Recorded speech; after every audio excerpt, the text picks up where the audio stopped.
Para conocer el origen de la historia del Día Internacional de la Mujer Trabajadora, hay que situarse en Nueva York, un 8 de marzo de 1857.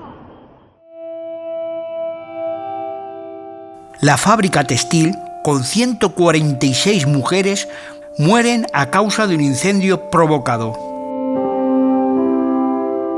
Un grupo de mujeres deciden hacer huelga para reivindicar sus derechos por la mala situación laboral, con sueldos miserables y jornadas de trabajo interminables.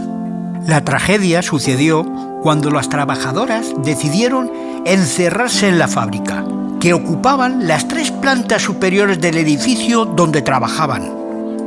Al propietario se le ocurrió cerrar todas las salidas para evitar, según él, los robos. Se produjo un incendio, posiblemente por un cigarrillo mal apagado. Allí se encontraban más de 500 personas, de las cuales 146 murieron a consecuencia de aquel horrible incendio.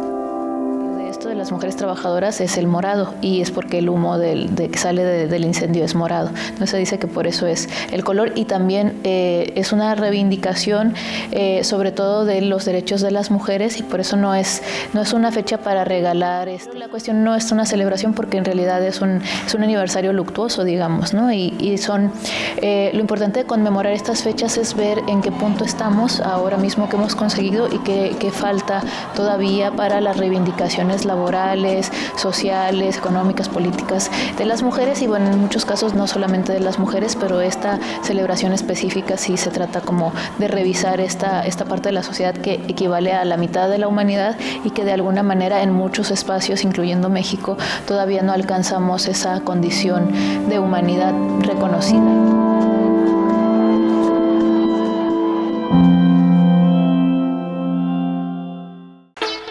Si te ha gustado, un like por favor, suscríbete al canal.